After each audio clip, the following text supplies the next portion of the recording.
everyone. I'm Brian Seth Hurst in Los Angeles, and And I'm Alison Norrington in London, and welcome to the Story Hour. please feel free to subscribe, like us, and hit that bell if you want to know when the next episode posts. The Story Hour sits at the intersection of storytelling and technology. We bring you the story behind the stories, how it's written, how it's produced, how it's distributed, and even the personal stories behind the storytellers themselves. We talk with the master writers, producers, directors, authors, and technologists covering it all, from film and television to literature, virtual and augmented reality, and more, as well as the innovations in production, technology, and distribution that are changing the how of storytelling. Our guest today is an award-winning storyteller and director. Starting in an early age, he was attracted to non-traditional storytelling, creating Super 8 films, programming text adventures on his Commodore 64, and video games. This formed a strong foundation as both an avid geek and a storyteller. As a commercial director, he's worked with some of the most prominent advertising agencies in the world, such as Wyden Kennedy, Crispin Porter Bogusky, Sid Lee, Leo Burnett, Saatchi and Saatchi, and more on a variety of digital and broadcast projects. In 2016, his first theatrical feature film, The Forest, was released into theatres by Focus Features. Previously, he was most recognised for the Emmy Award-winning cinematic personal experience, Take This Lollipop, which was rebooted for Zoom in 2020 and has been seen by over 100 million people all over the world. The film gathered 13 million Facebook likes, making it the fastest growing Facebook app of all time. Jason's unique blend of multi-screen storytelling landed him in Adweek Creativity's top 50 most influential creative persons of 2012. Most recently, the brains behind 21 Pilots' never-ending level of concern. Please welcome the fabulous Jason Zada. Hello, Jason Zada. Hi there. Thanks for Welcome having to the me. Story Hour. What's that? Your accolades laid out in front of you, Jason. Well, thank you for having me. Appreciate it.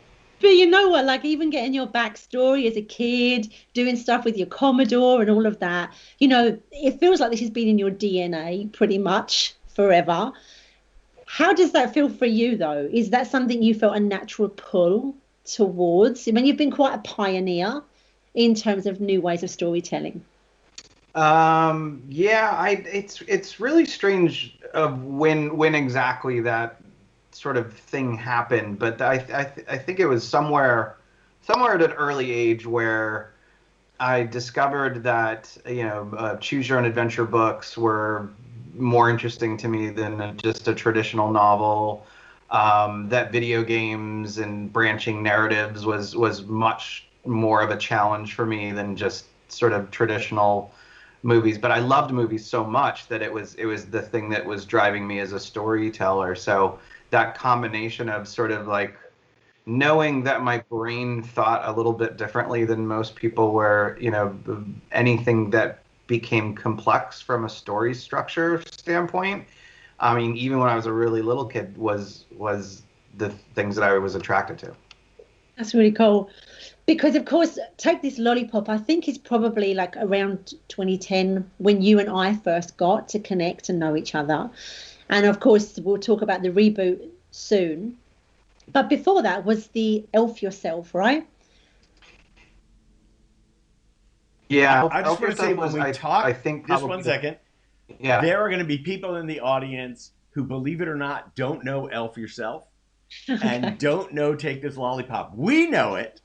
Yeah. But so when we go to talk about these things, I think it'd be great if we could not only summarize what they were and their effect, as well as how you got there. Perfect. Okay, come on then, Jason. Hits up with Elf Yourself. What's that? Tell us what Elf Yourself was all about. Elf Yourself. Well, basically, Office Max wanted to get people interested in Office Max during the holiday season. The original, I think, plan, there was like 22 different websites. Elf Yourself was just one of them. And at the time, the idea of uploading your head onto an animated dancing thing was not commonplace. So, but people did it, and it was a thing that I always say. it was definitely not my most awarded project, but everyone and their grandmother had seen it and had done it. And it kind of opened up this massive wave of people. I mean, it went so viral. We crashed every server, that we could put it on, and it was one of those things that it created this wave of like upload your face, sort of, like it just saw years and years of that in advertising. But in terms of like the pioneering element, that notion of like drawing an audience in, giving them the opportunity to become part of the story, even if it's like having your face on an elf's body, right? Yeah. There was very much kind of something that you seem to always pull on. Then you turned to take this lollipop journey, and the whole genre and everything flipped. Was there things that you learned from Elf yourself that you applied when you were concepting Take This Lollipop, and how did that idea even begin? It's a good question. I mean, there's been, I've been extremely lucky in sort of finding that right idea with the right audience at the right time. Not everyone can do that, and it's tough. It's really tough. And I think that what I was seeing during Take This Lollipop was, Facebook was very, very prominent. Everybody was on Facebook in 2011, 2012, and I think what I was seeing is, these experiences that people were creating where they pulled your content into the experience were really powerful. There was mostly done on an emotional, tearjerker sort of thing that I'd seen, but it was one of those things. I said, well, I love horror movies. I mean, I've loved horror movies since I was a kid. I went through blockbusters like A through Z in the horror section when I was a kid, and I think that I just said, well, everybody's used this technology for good. Like, what if we used it, kind of against people? What if we took their information and you saw somebody, hacking into your Facebook account and rifling through your photos, and that personal sort of gut punch that you'd get from watching somebody do that. And it, I'll just say that everybody, when I sent them the site initially, had sort of said, "You're crazy. No one's ever gonna do this." It was like a lollipop with a razor blade in it, and I was like, well, we'll see, and no one's gonna put in their Facebook credentials into a website that says, "I dare you," and it's got this lollipop, and thankfully they were wrong, but it was this. I guess the easy answer is people became the reason why it was so successful. I mean, that's with any viral thing, but people like to dare their friends to do it, or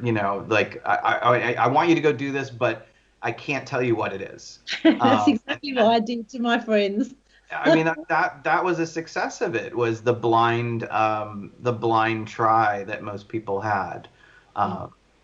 Was you approached? Was it a Pereira Odell? Was it something to do with them? Do I remember rightly? But was you approached to do that, or was it your idea and you pitched it? Like, how did it happen? It was okay. The easy answer is my EP, Brian Latt, I was at Tool of North America at the time, and basically Brian had said, you really need to do short film. Like, we need a short film. Like, just do a short film, anything you want to do. And he kept bugging me and bugging me and bugging me, and I was like, wow, I don't really have any ideas for short films. I love feature films. And I was shooting a commercial, and I was curious about this idea that I was kept having. Halloween was coming up, and I said, well, what if I could do this technically? So I called my tech partner, his name is Jason Nickel, and said, is this possible? And he said, yes. I wrote the script very, very quickly, wrote it in like an hour, sent it over, and said, could we do this? And he said, yeah, I think so. And literally asked for an extra camera rental day on the commercial I was doing, and then just we basically shot it on later that week, about a week later, and it was very quickly put together, and I didn't really have a master plan. It was just like, here's an idea, let's go do it. There wasn't prototyping and overthinking and everything that goes into most projects, and we just sort of did it. I got a lot of advice of like, oh, it'd be great if you add this feature, you add this feature, you add this feature, and it was like, no, let's just go very simply with it. And it turned out, that I think that was the right approach. But it was a labor of love, and all came from my messed up brain. That's where all the best things come from. So, as this is the story hour, for those who don't know, and I know, what did I say, like 100 million views and stuff, so I know there's a ton of people that have seen and experienced Take This Lollipop, but would you mind just explaining exactly what it is and how it would work from like somebody that doesn't know and they're experiencing it for the first time? And I think it's so important, just as I jump in here, is because it has become kind of foundational for Yeah. so many other things. It's like, Jason, this is another case where you kind of intuitively capitalized on a psychology or a behavior that actually then became part of the, I don't know what you call it, the ethos of how people interact with each other online and through various connections. So I think because it was so seminal and because it's become part of who we are now, it's still incredibly valid. So that's why I love to know deeper and be walked through it. Yeah, sure. Well, the Take This Lollipop in 2011 was built off of the idea that we could access all your information via Facebook. When we took that offline in 2018, because Facebook obviously was getting a lot of heat for leaking all your private information, basically they didn't work anymore. So we took it offline. And by that time, it had been seen by almost 1 billion people. It was insane. But there was still lots of traffic coming to the website. So this idea that people were still interested in the concept was something we had all these ideas of doing things over the years and never did anything. And it really took a pandemic to make this happen again. And the reason why, once again, I was looking at what was going on. I had written a script for Take This Lollipop 2, and we were about to go into production on it, and all of a sudden I woke up in the middle of the night and I freaked out and I said, this is the wrong idea. We're trying to do the same thing that we did in 2011, and it's not going to work. Mm-hmm. And we won't be able to get enough information about it. And I said, I had to reapproach it from just what is happening now? Like, we're in the middle of a pandemic. We're all sitting here on Zoom calls all the time. What's a way that we could re-engineer sort of the same concept by sort of taking people's trust away and putting them into a disturbing situation. And we very, very quickly wrote another script and went into production on it. And I think we did the whole project in about 3.5 weeks. Wow. And just pulling on the things that we could do, but in the time frame, but also things that were in the zeitgeist of what was going on with deep fakes and Zoom calls. So, I mean, it's that you get on a Zoom call with three random strangers, and you're deep faked, and you're talking to AI bots that can reply back to you, and it pushes all these different buttons that I don't think we'd seen done in an interactive experience. Yeah, I'd say in terms of the moment, you flipping that for Zoom was probably the smartest and creepiest thing, because we'd all had, a little bit of time where we're living our lives on Zoom. Yeah. You literally brought it into people's everyday life, right? Yeah. It was really creepy. I've actually worked on horror and thriller, and I was always really scared of it. And then going behind the curtain and writing it is such a ton of fun. because there are really almost hilarious things that you can do as triggers that from a writer's perspective aren't scary at all. But from an experience perspective, as the participant, the player, the viewer, the reader, whatever, you know where the triggers are. But yeah, I was really creeped out. I couldn't get it all the way through the first time because I was too scared. I had to close up my Mac and start again. So yeah, I mean, like scaring people is always like a brilliant technique. So in terms of like how people can see it, can they access it now? Is it still out live? It's live. It's if you go to takethislollipop.com now, what we did is we actually had astronomical server costs that we're rendering on the cloud now with this new version.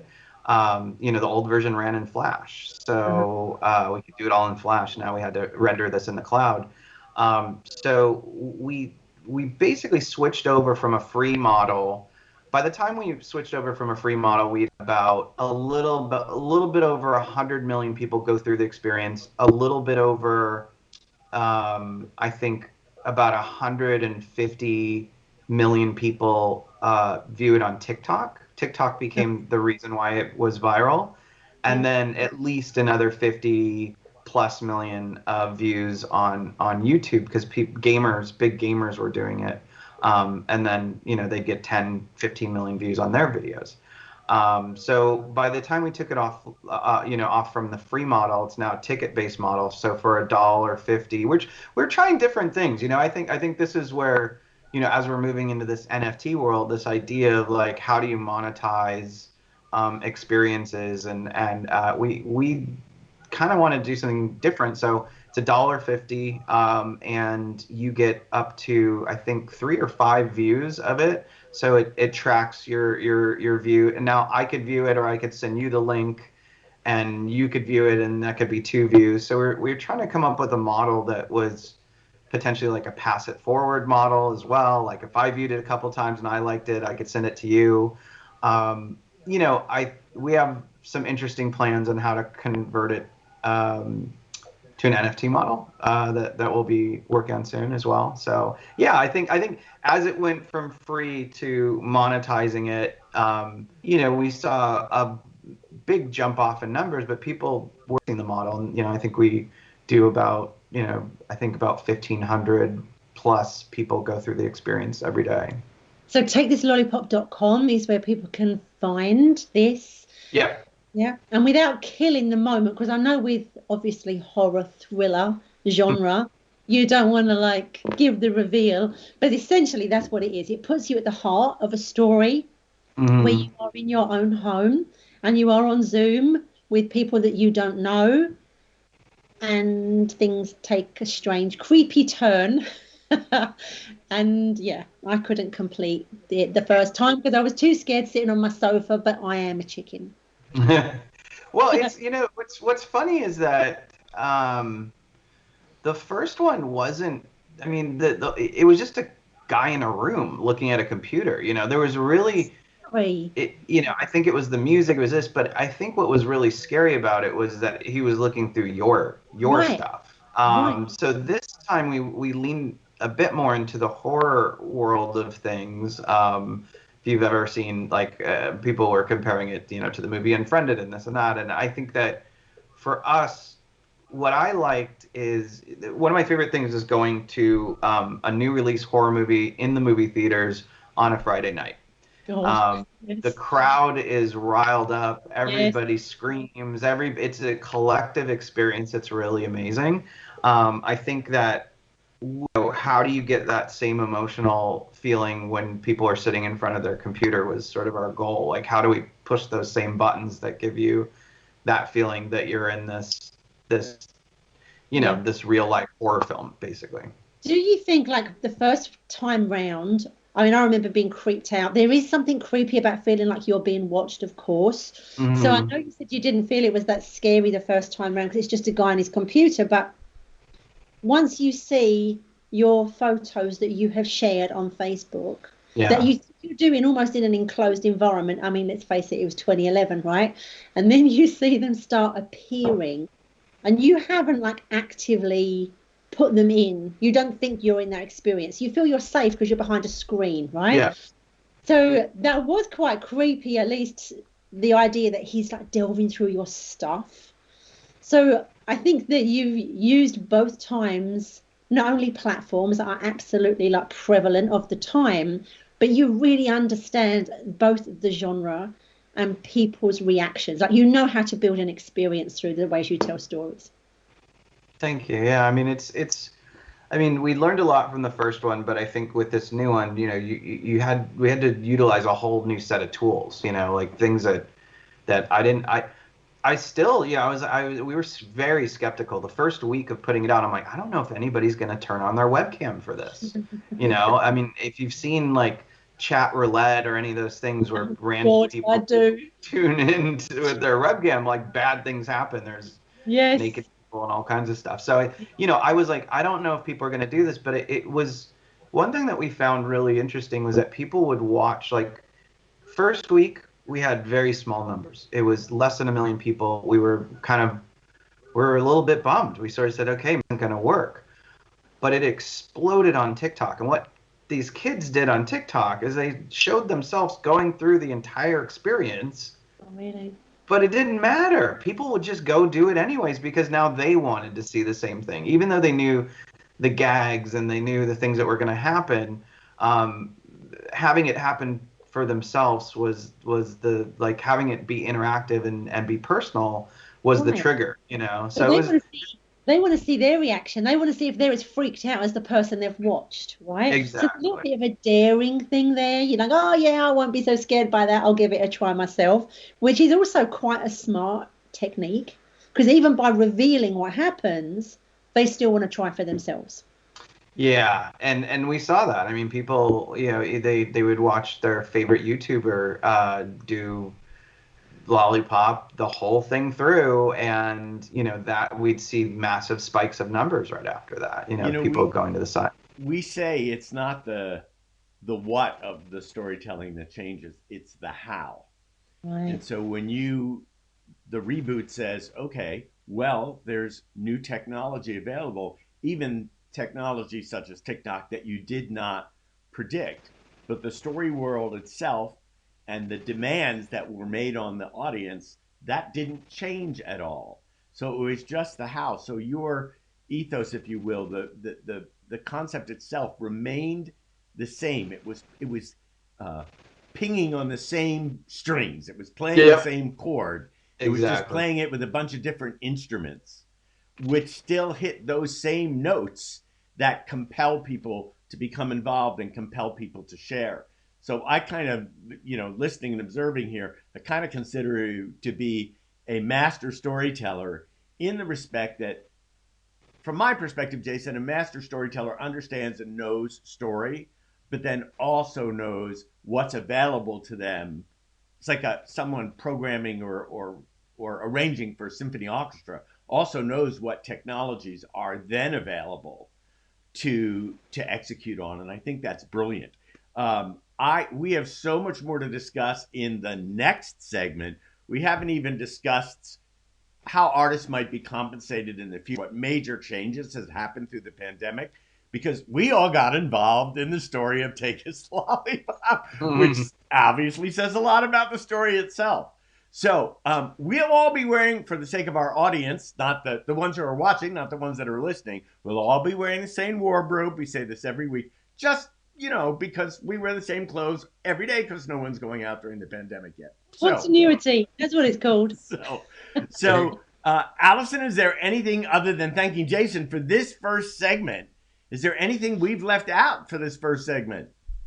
We've left out 21 pilots that I really want to talk about in the next segment. That's just so cool. And that was, I think, probably your latest accolade that we're going to talk about. NFTs, non-fungible tokens. I'm not really up to speed on that, but I know, Jason, you've got some interesting ideas around that too. And also the metaverse is something that I'd love to dive into. But I will just finish by telling my own little story. When I was about 20, I dated a guy, and we'd do what you said, Jason. We'd go to the cinema on a Friday night when the new release of the horror movie, and we'd be maybe 15, 20 minutes in, and I'd realise that he'd moved from the seat beside me. And shortly after, I would hear people at the back screaming, and he would be on his hands and knees crawling in the aisles and grabbing people's ankles from underneath the seats. So I very quickly stopped going to see the cinema with him if it was a horror movie, because he was clearing the place, attacking people. So yeah, that was my the end of my experience. I think Thanks for Jason and TV. I have many questions about this Yeah. dating life, this Excellent. aspect of you. We might have to do a third Thank episode you. on just, the choices that you make in dating. Just saying. Tell me about it. That's a whole story. I could do a whole season on that. All right. We'll be back with Jason Zada to talk about 21 Pilots, NFTs, and the Metaverse. Join us then. Thanks, Jason.